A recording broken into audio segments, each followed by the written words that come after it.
今天我们的主题是你的情绪体如何优化，请在绿玉杯、金钱串和白莲花这3个选择之间，用直觉选出你最有感觉的，并把选择序号和至情则灵4个字发在评论区或者弹幕上。短视频的朋友请双击牌面，注意你可以在选择时带入自己的能量或者带入对方的能量来链接选择。好，我们进行绿玉杯这个选择的解读。这个4方阵揭示出了遇到矛盾时呢，你的惯性模式、反应模式。可以说你是一个遇到矛盾比较佛系的人，心呢比一般人要大。别人可能遇到矛盾涉及到的利益啊，会执着不休啊，一点蝇头小利就会争夺很久。但你不是这样的类型，你会看得比较开，甚至会主动放弃一些利益。这个在旁人看来呢，有一颗佛系的这个色彩啊。那这是好的一面啊。那如果这种方式处理不好，就容易陷入回避现实矛盾的一个误区里边。这里边就是事情的两面性，它有好的一面，有不好的一面，关键看你遇到的这种矛盾的类型和你处理的时机，讲究天时地利人和。你处理的这件事情这种方式是好或不好，并不一定由你本身决定，很多时候是由这个外在的环境所决定的。所以呢，这里边佛系或者说超脱或者说回避，它既不是一个褒义词，也不是一个贬义词，而是一个中性词。一个东西放在哪里，有时候是宝贝，有时候它就变成了垃圾，就是这个道理。所以这就是人生的际运，它所遭遇的客观环境和它的时机和机遇，决定了你这种方式、这种模式处理问题的成功或者是失败。在大多数情况下呢，你遇到矛盾会先冷静地看一看，不愿意把自己卷入矛盾里边。最好的方式是你好我好大家好，这是蛮中国式的一种处理方式哈。这种方式会让你变得越来越洒脱，这个也会为你赢得一些好的口碑，但不利于帮助你赢得利益。这个问题就是一分为二的看，关键在于你要什么。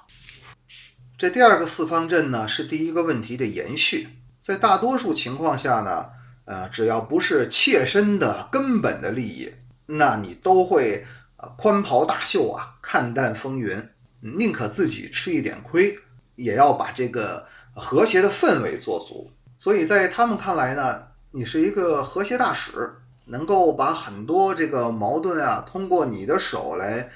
云淡风轻的就化解了。所以这些问题在你的眼中其实真的没有什么，所以你的心量和眼光还真的比一般的平均水平的人呢要大很多。这里边真的有大气的成分在啊。即便你受了委屈，你也愿意成全别人，也愿意想得开。虽然有时候这个委屈你也觉得哎呀有点委屈，但是为了大局或者说本身你的性格使然，你愿意以这种方式画上一个完美的句号，把矛盾化解掉。那当然，如果说这个矛盾涉及到一些人或者说你的根本利益或者说根本原则，你没法退让的时候，那这时候你就会一反常态，战斗到底。这是你身上特别宝贵的双面性战士品质，前提是不要触及你的底线。所以呢，你佛系的时候会特别佛系，但是战斗起来触及到你的底线也会毫不留情啊。这个可以说不战斗到最后一刻就永不言弃啊。那和你在矛盾中有关系的这些人啊，他们也许不了解这一点啊，可能会被你身上的这种特质所惊讶到。这个6合阵呢，揭示的是你情绪体问题的根源。从这个阵法所揭露的信息来看，你的情绪体问题不大，可以说在平均水平之中算是相当不错的，相当不错的。在原生家庭啊、自我学习啊，包括工作环境上啊，都有很出色的起点。这方面你比同龄人要好很多，包括在面对一些事件创伤的处理和自我恢复方面，你的心理素质、自我恢复能力是相当好的。你有一颗大心脏，有一颗宽心脏。那一般人可能很在意的是，你会觉得，哎，这没有什么呀，这可以啊，这个可以忍呐，可以接受啊。唯一一点美中不足的呢，除了在感情上有一点小执着以外啊，小烦恼以外，在先天的这个性格方面呢，有一些局限。这种局限就是我们刚才说的，过于佛系。这种佛系呢，会给你带来很多好处，比如比同龄人少烦恼，凡事会格局会比较大，会喜欢息事宁人啊，会喜欢云淡风轻。但有时候面对一些狭路相逢的时候啊，这个东西就变成了你的不足。所以你这种品质要看放在哪儿，它是有一定的局限性的啊。但总体来说，你的情绪体构成是相对的比较均衡，并且没有特别明显的短板，这是非常难得的。好，再来看看这个八宫阵，进一步找到你对于情绪体这些隐患的改变途径。那刚才我们说了，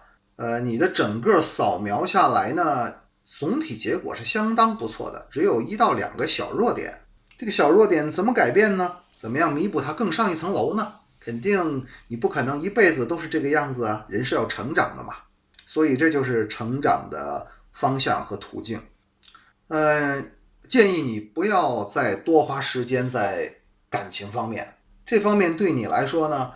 你投入的精力更多，也不见得对你有帮助。所以不如把你的佛系的这种视角啊，用在感情方面上，看淡风云。该来就来，不该来呢，那你就耐心等待好了，凡事看开一点。赚钱方面呢，也不要太着急了啊。反正对于佛系的你来说呢，这也不是你特别在意和特别追求的。既然你不在意，那也就不用着急了。现在你最应该关注的是什么呢？是两件事。第一，在于玄学求道方面，因为你是一个有佛系潜质的人哈，本身呢，起点是比较高的，情绪体各方面的状况也很好，没有受到过特别明显的大的创伤。那这是一个特别好的起点，意味着你有很好的心性。那这种心性如果用在比心理学更高层面的一个自我修行和完善方面，那你的起点和效率会比同龄人或者说平均水平要高很多。这是你的优势，你应该善用你的优势。而且一旦你把你的这方面的优势开发出来之后，你的佛系的性格还有你的带有超越色彩的性格都将变成你的人格魅力的正向加分值。一个东西就怕把它做透，就怕认真二字。当一个东西你把它钻研透或者到达很透彻的境地的时候，你就能够把它灵活的运用，就不会被你先天的性格所局限住了。所以你先天的这种回避矛盾或者说大而化之的佛系性格，也是可以转化的。怎么转化呢？就是让它更大。换句话说，现在你的这个心性的这种感觉还不是特别的大，当你足够大的时候，现在困扰你的这些烦恼其实就困扰不了你了。这就是易经中所说的一个辩证思想，阴极生阳，阳极生阴，阴阳互化。当一个能量，一种能量，阴或阳，大或小，超越到极致的时候，发展到极致的时候，它的这种类型就会发生转变。当一个人执着到了极致的时候，就会物极必反，他会碰南墙，他会发现问题，他会发现这个东西再执着就执着不下去了，或者自己就 over 了，或者说这个事情本身就做不下去了，他必须要转变，这就是穷则思变。那这是所谓小到极致就会生大。那同样对于你来说，你天然有一颗大心，有一颗比较大的情怀，包括情绪对矛盾的处理方式，那你就把这种大化到极致，不要小富即安啊，停在中间上不上下不下，这是比较可惜的。虽然这样你可以过一些小日子，但是明明你有80分的潜力，你却让自己只活出70分，那是不是一种资源浪费或者天赋浪费呢？所以这是你需要努力的方向，就是在大而化之的方面再更大一些，更虚一些，更看淡风云一些，淡到极致，虚到极致，便由虚转实了。这时候一种力量会升起来，一种真正的来自更高层面的大的力量，这会让你面对矛盾的时候就更加的清晰决断，有战斗力，也不再犹豫，也不再像以前那种处理方式了。这就是一种进步，或者说生命的进化。而这个过程是需要你学习的，是需要你付出努力和主动的去学习的，需要你找到这方面的缘分，然后呢，把你学习到的智慧去系统的消化吸收。这是改变途径的第一点。在求道方面，在如何让自己变得更广阔、更心量更大的方面，再多下一些功夫。第二点就是在这个过程同步的过程中第二点就是在这个与这个过程同步，你需要在事业上再用力一点，在你的人生使命和事业方面。这个事业不是说工作赚钱的生意不是这个。真正有一颗大心的人，有这种大的情商和情怀的人，对于人生，对于自己这一生，它的价值一定会有一些更深刻的思考，乃至实现力。所以这方面你要把自己的能量转化出来，在生活中活出来，那这就需要你有力量。而当你真正大的时候，真正虚到极致的时候，这种力量会展现在你的生活中。所谓虚到极处即是实，那这时候你用这种虚极的力量就能升起定力，那你在面对矛盾的时候恰恰就能够毫不退缩，就会有勇气去直面它，并且穿越它。面对质疑，面对各种这个打击冲击的时候，各种误解的时候，你都会有力量，用虚空的力量来化解掉它。这个世界上最坚固最不可毁坏的东西就是虚空嘛。虚空是什么？就是大。所以把大做到极致，那你的人生就成就了。这是你改变自己的根本途径和方向。切记，你的各方面的心性起点都很不错，所以不要轻易错过自己身上宝贵的天赋那样太可惜了。好，最后呢是给你的建议和祝福。给你的建议提醒是你是一个很随遇而安的人相对来说比较佛系，只是不要让这种随意而安变成了平庸，不要放自己的羊，还是要有一定的追求，不要过于被动。有时候你面对一些变化的时候过于被动了甚至把主动权拱手让出，但这样做呢是有局限性的。如果说你的层次和志向提高了，那么你就不应该再采取这种行为模式，用这种情绪去处理那些矛盾，对吗？所以和谐看淡不是不作为，恰恰一个真正和谐看淡风云的人他应该有更大的力量在里边，这就是觉醒的力量。那刚才我们扫描了几个罗盘，其实都会有那个答案，就是你的人生离觉醒点是很近的，是比很多人要近，这就是你的优势。所以不要迷失不要放弃了自己的优势，去追求一些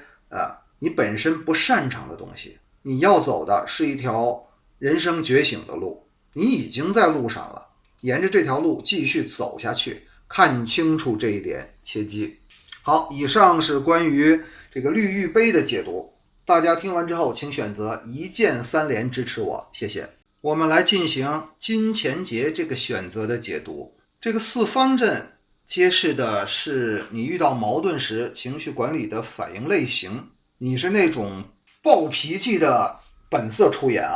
有点像武松那种感觉不知道你看没看过《水浒传》就是武松被冤枉时的那种感觉。火冒三丈然后恨不得一下子把世界都要毁灭了那种感觉。一个好人怎么能这样被冤枉呢？这是很无辜的呀。所以当时真是有生不如死的感觉啊！世界上最大的冤屈莫过于此。所以你在面临矛盾的时候啊，情绪反应是非常的大的。那你会觉得，我是真诚的对待对方啊，那为什么会产生这样让我难受的一个后果呢？你是一片赤诚啊，你本将心向明月呀，可是明月却给你了一堆乌烟瘴气的垃圾呀。这些垃圾信息反馈会进入你的心里，让你特别痛苦啊！无论从你的内心还是从你的外在来说，都是特别的痛苦。我怎么会遇到这样的事呢？很抓狂啊，想死了的信都有。那说明你对人际关系啊，还有你所在乎的人或事啊，都是非常投入和重情的。重情义的人就有这个弱点，一旦被冤屈或者被误解之后，会特别受伤。那当你遇到矛盾时，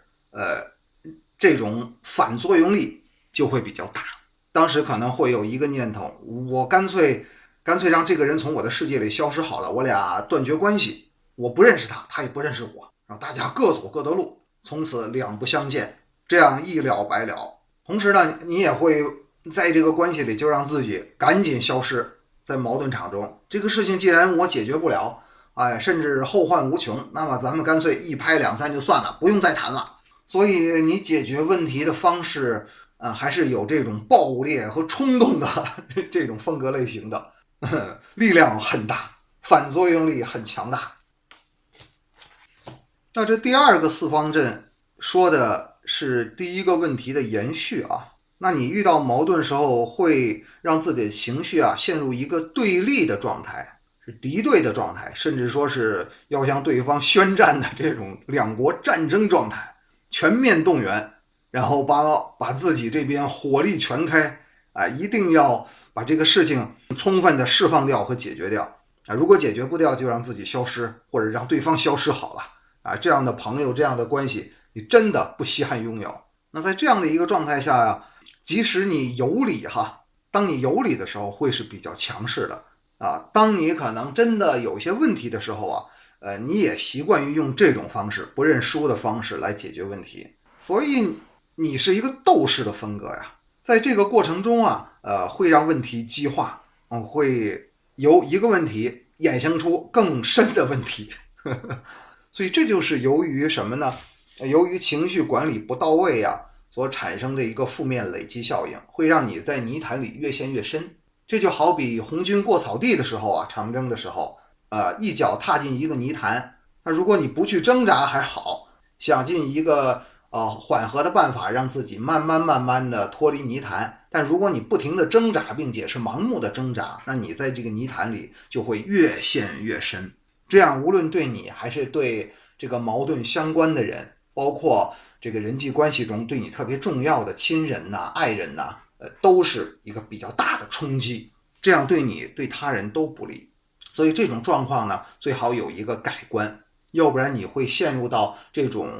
一个火药桶的这种人设里边。一旦你受到误解或者受到冲击的话，你这个能量就会砰的一下，就像一个大炮仗一样会爆棚，然后把周围的人炸的可以说是人仰马翻的，把你自己炸的也很难受。如果这个矛盾再激烈一点，那可能就断交、宣战、老死不相往来，然后让自己消失，就是这种比较极端的解决方式了。当然这样的方式肯定不是理想的。那我们看看问题出在哪里呢？这个六合阵是一个问题根源的排查来排查你的情绪体到底有哪些漏洞。那从得出的信息来看你在现实层面，工作还有感情方面其实还可以。你的问题主要是出在童年时期是一些半先天带来的一些问题最大的问题是出在原生家庭方面。这个你的家庭环境这个氛围对你现在的性格类型解决问题的方式是具有特别大的影响的，而且这种影响是不利因素居多，是负面的情况居多。这是原生家庭方面。在先天意识方面呢，你的先天层面的这个能量呢不是很饱满，这个就需要后天来弥补啊。另外呢，在这个青少年时期，还有这个儿童时期啊，也受到过一些事件的冲击和创伤。这种心理问题，这种成长时期带来的创伤，从心理学角度是蛮普遍的啊。所以你面临的这种创伤，还谈不上特别激烈，但是会给你一定的负面影响，在你勉强可以承受的范围之内。所以从这个状况来说，总体来说，你的情绪体处于一个及格和不及格的上下边缘这样浮动，这是和你青少年和童年时期原生家庭还有成长的经历是具有紧密关系的。在你这个长大之后，这些负面因素的影响倒不大了，你会用理智把这些东西慢慢的克制住。但是之前的这些影响啊，其实还在，那你需要慢慢的把这个东西化解掉，或者把它吐出来。它不属于你，这些东西它不是你的，虽然它和你在一起，这个方法是有的。所以你目前的这种情绪处理方式啊，是完全可以找到一种更好的方式的，这不是难事哦。那我们看看哪一种改变途径比较适合你呢？好，这个八宫阵是对你改变途径的一个系统筛查。从这个结果来看呢，一些外在的社会性的东西，在这方面投入精力是没有必要的。比如啊，在事业上很努力呀，还有在赚钱方面很上心呐，包括在感情方面有所投入啊，这些都是没有必要的，对你改变你的深层的情绪体没有什么帮助啊。还有这个一般层面的，到大自然里游山玩水呀，没有必要，没有必要。现在你最应该做的，按照重要次序来排列呢，是3件事。记住啊，3件事。第一重要的是在你的身边，在你的视野范围之内，找到能够帮助到你的良师益友。你身边太缺这种正能量的，能够给你指引的老师或者朋友了，这对你的这个情绪还有能量体反应的升级是至关重要的。当你找到你身边的良师益友的话，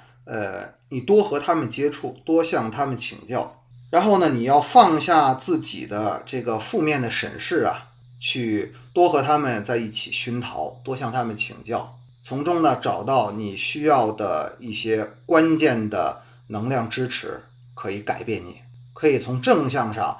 融化你的这些负面能量。这个是一个长期的，可以说是一个相当时期内你的功课。不要着急，不要指望上一堂课或者认识了1-2个老师聊了1-2次你就有一个大的改变，不是这样的。冰冻3尺非一日之寒呐。所以这种重量级的良师益友可能会陪伴你很长时间很多年的，你要有这个思想准备哦。这种良师益友既可以是人格上比较圆满的这些人啊，也可以是你所认为的善知识。这是你当前最重要的功课，这是第一件事。第二件事呢，在心理学方面，包括身心灵方面，你可以多花一些功夫。在这些方面呢，这些方面的这个知识吸收啊，能够帮你摆脱当下的困境，还有情绪黑洞。你需要了解自己，了解情绪运行的规律和法则，这些就让你不再瞎冲瞎撞，遇到矛盾，学会控制自己，知道什么是内观，什么是心灵的运作规律，你需要怎样来掌握它，来和自己相处，同时呢，来认清关于自我的真相。这对你自己是一个系统的梳理和升级，这和玄学求道呢有一定的关系，但你目前还是应该以基本的心理学基础为主，然后一点一点的升级。这是第二件事。第三件事呢，就是如果你的负面情绪真的像个火药桶一样不可控的啊，因为咱们这里是大众占卜啊，这里边有一个比例，有一部分用户听众是这样的，这部分朋友呢就需要做一些释放疗愈，需要把自己常年积压的这些负面情绪啊清理出来。通过个案或者其他的方式，总之把负面能量直接面对它，然后把它发泄出来，在不伤害别人的情况下发泄出来，通过一个正确的方法。这方面你可以和前两者结合起来，找到一些心理学或者身心灵的方法，然后找到一些良师益友，向他们请教，去收集这方面的信息。这样的话，这是你的一个很好的改变途径。这3件事，请你记住。最后呢，来给你一些建议和祝福。目前呢，你处于一个成长的关口期很多因缘还处于未定之间，关键在于你的转念。你这一念转了，那你的人生轨迹会有一个大的改变。如果这一念不转的话，那你还会沿着以前的轨迹走下去。目前呢，你的整个情绪体其实是处于一个高压状态就像大水已经漫到了这个堤坝的顶端一样。如果再遇到这样1-2次这个矛盾事件，可能又会大爆发，甚至会决堤一般的大爆发那现在你其实已经处于一个改变的重要关口了而且是处于一个非改变不可的一个状态了。这是一个人生重要的抉择关口。既然你已经到了这个关口，被这个负面情绪挤到了一个墙角，必须要绝地反击了，那你就不如下定决心狠一点，对自己狠一点，对自己改变的这个力量和决心要狠一点。真的不要有太多的条条框框的顾忌了，就一门心思彻底的改变自己，让自己向着更觉悟的方向去改变，学会控制和理清自己的情绪，把自己看得更清楚。这个不是说你去自己一个人琢磨就能琢磨明白的，所以需要找良师益友，去找到好的方法和知识来系统的学习。所以这就是你目前所面临的一个方向，一个觉悟的方向。这次的觉醒，这次的改变，对你的人生还是具有蛮重大的一个里程碑的意义。所以希望你尽早下定决心哦。好，祝福你。以上是关于这个金钱串的解读，请大家听完之后选择一键3连支持我，谢谢。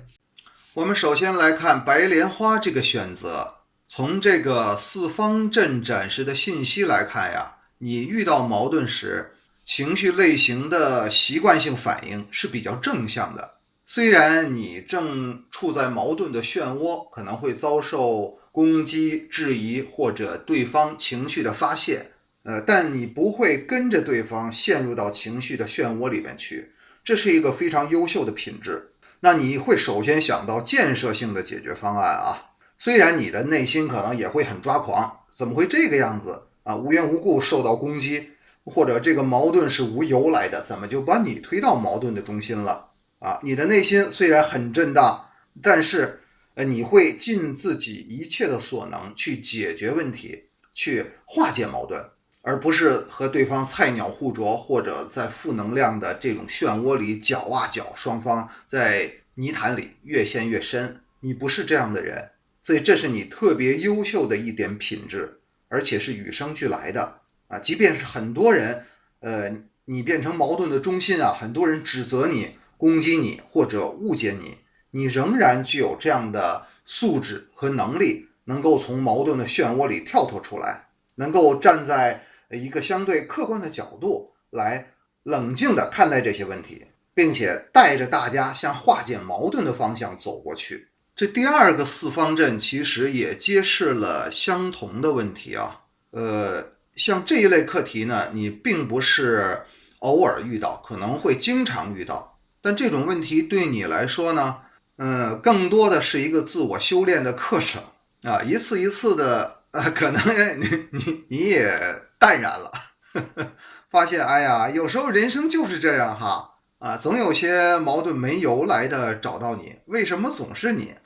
你理想的解决状况呢，真的是只要你有余力，只要你的状态还可以，有能量的话，那你会在历尽劫波之后带领对方或者说矛盾的相关利益方能够走出这个漩涡，能够大家一起向着正能量的方向去解决问题，去建设问题，处理好各种关系。所以在这方面你的情绪管理可以说是相当出色的啊，在危机公关的处理方面也有相当的天赋，这一点是非常的难得的。即便在你状态不好的时候，或者说能量见底的时候，那你依然会死中求活，或者看明明希望很渺茫的事情，你依然不会放弃，仍然想尽一切办法去解决问题，或者说在死局中去创造解决问题的机会。这种情绪的类型啊，如果没有一颗强大的心脏和正能量的话，那肯定是做不到的。所以你的能量体在遇到这种问题来临的时候，会有一个小宇宙大爆发啊，一下子前方高能，然后你就能量自动加成，超水平发挥，有这样的一种类型啊。那你也是这样的人，那说明你在处理矛盾，尤其是危机的时候啊，真的是具有很大的潜质。那在今后的人生里，你一定要善用这份潜质哦。好，那么刚才说了，你的整体的情绪管理状况是高于平均水平的，而且是具有相当的潜质的。那么你还有什么瓶颈或者说是短板呢？有没有呢？那从这个六合阵来看呀，是有的，而且还很明显啊。那你的短板在大多数的情况下是不会被显露的，只有在特定的情况下。对你的这个情绪管理问题会有冲击，或者说会让你感觉到明显的压力，快扛不住。那从这个罗盘扫描的情况来看呢，你的方方面面的这个情绪体啊，还是比较健康的，负能量是比较少的，尤其得益于你后天的学习和自我成长啊，这方面你表现的很优秀的。相对于同龄人呢，你受到的一些情感创伤事件还是比较少的，包括原生家庭，虽然你小有依赖啊，但这方面对你的负面影响不大。包括先天意识方面，你的总体状况是不错。那最大的两个情绪的短板或者说黑洞是在哪里呢？一个是工作，一个是感情，这是你最大的两个黑洞。在感情方面呢，你的能量会有渗漏，你需要把握好自己的心哦。尤其是处于感情矛盾的时候，有时候你会摘不开。在工作的矛盾的时候呢，你相对还好，你会把自己放下，甚至还有一点牺牲自己成全大局的这种做法啊。总之你这份忘我的能量啊，这个会给你带来好运的。所以在感情方面是你的情绪体一个功课，你需要好好的注意一下，尽量不要让自己处于一个失念和迷失的状态。在工作方面呢，也不要太狠，付出的不要太多。有时候你的付出太多，对你的情绪能量体也是一种伤害。一个人如果是付出超过了自己的限度化，正常人啊，作为一般水平的人，都会可能有委屈啊，或者说，哎呀难受啊这种感觉，这就是能量付出太多，有些亏空的感觉。所以你的情绪体主要的课题，首先是感情上，感情方面对你的影响冲击，其次是工作环境和事业上的，这两个方面你要注意。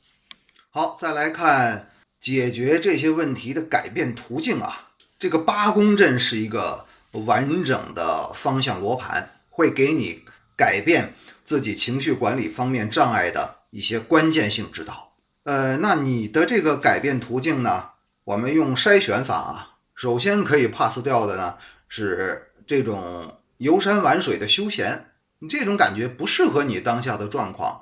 只会让你更加回避现实问题无助于你的建设性成长，所以可以 pass 掉通过这种休闲玩乐这种方式不适合你。还有呢，传统常见的一些身心灵的释放疗愈其实你也没有必要沉迷其中，因为你是一个正能量比较多的人，是高于平均水平的，你身上的负能量不多，所以这种释放疗愈反而会拉扯你，会让你更多的关注于自己的负面状况，这是没有必要的这就有点自寻烦恼了。所以这两个坑希望你避开。那首先你应该做的是什么呢？你最应该做的是恋爱结婚在感情方面把自己的关系理顺。这个方面的问题解决了，那针对于刚才你的情绪体漏洞来说，基本就可以说解决了主要的部分和绝大部分，那你就会进入一个非常良性的轨道。所以要集中精力处理好感情问题，要把更多的时间、精力和能量资源投入到感情方面的自我建设上来，这是你最主要的功课和最主要的成长道路。你要明白这一点，不要被其他的事情所分心。除去这一点呢，你还可以做的有2点。第一呢，就是在你的事业上再专一一些，再聚焦一些。在事业上，其实你需要明确方向。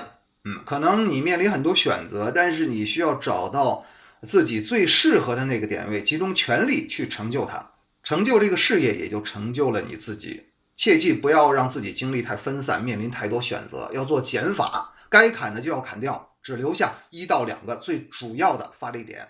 这样你可以心无旁骛，集中你所有的能量在一点突破。这是第一点。第二点呢，就是你是一个很善于学习的人啊，那所以在这个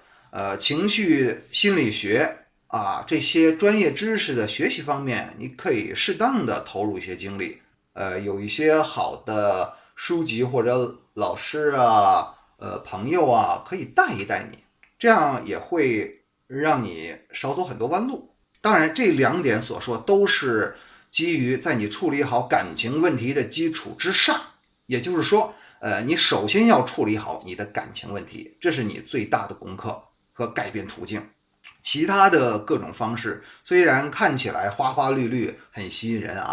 但弱水三千只取一瓢饮。你要知道，你最稀缺的是什么？你最需要的是什么？就是感情。所以你是一个感情很丰富的人呐，也是一个大情种。把感情方面处理好了，其他的大的烦恼就算解决或者说相对稳定了，你就可以腾出手来处理其他方面和更深入层面的问题了，能够让自己更上一个台阶。这个三角阵是最后给你的建议和祝福在面对很多复杂矛盾的时候给你的第一个建议呢是，不一定你都要身先士卒冲到前面去解决问题，你不一定是那个高光和中心人物有时候要学会适当的退一步，不要站在矛盾的焦点，这是你需要掌握的第一个可以说是建议吧。虽然你喜欢这样做或者矛盾时不常找上你你成为矛盾的焦点人物，但你有没有想过这是为什么呢？可能因为你太能干了，或者说你凡事喜欢冲在前面去解决问题。但有时候你要知道，退一步相对来说海阔天空。在你状态好的时候，你可以把你的能量去传递给别人或者解决问题。但是当你精疲力尽，或者说很疲惫，能量不足的时候，你这样做就不合适了。那这时候就不要把自己置于一个火力中心的位置。虽然责任感可嘉，或者那是一个聚光灯的诱惑力场所，但你不要总是把自己搁在那个位置上，你说对不对？所以君子不立危墙之下有时候你看到矛盾场的时候，就不要硬扛，去扶着那个墙不倒，或者说在墙倒了之后立刻去救人。有时候当你看到这个你所处的环境已经很危险的时候，你就要适当的让自己赶紧转移到安全的地方，对不对这是一种智慧和眼光，也是你所欠缺需要弥补的。这是第一点。第二点呢，你需要找时间来给自己充电，不要老是向外放电，老是充当这个矛盾解决者的角色这样对你消耗其实是蛮大的。在你目前解决矛盾的这种情绪模式下有点是杀敌1000自折800，是用你的本力和内力去和矛盾对冲的，这对你的消耗是很大的。就像武侠小说里的七伤拳一样你可能你解决了矛盾之后，你也受了内伤，那这是你需要好好反思一下的。应该让自己多休息。很多矛盾不是说立刻就需要解决的，也不是说需要你冲在前面挑头去解决的，放在那里就放在那里，这是大家的一个共同的一个行为的体现，也是大家集体频率的体现。你如果用一己之力去帮助别人去改变的话，确实有时候会很累，只有当你能量充足的时候再去做这一点。本身你做的是好事没有问题，但是你需要爱惜自己，明白吗？最后给你的祝福是什么呢？其实你要做的特别的功课就是要体悟中国哲学里边的阴和阳的关系。你是一个阳面的人格，就凡事喜欢冲在前面呀，用一些特别阳光的手段去主动的解决问题。但是你也要体会哲学中阴柔的一面，凡事学会退半步，凡事学会从暗能量的角度看待问题。你看宇宙这么大，暗能量占多少呢？肉眼不可见的那部分能量和物质是占绝大多数的。所以你要学会在适当的时候让自己阴柔一点，谦和一点，甚至谦退一点，适当的往后退一退。你退了之后并不会让你跌出这个能量的中心，反而会让你更加自在和豁达，这样你的境界才能更上一层楼。好，以上是关于白莲花这个选择的解读，请大家听完之后选择一键3连支持我，谢谢。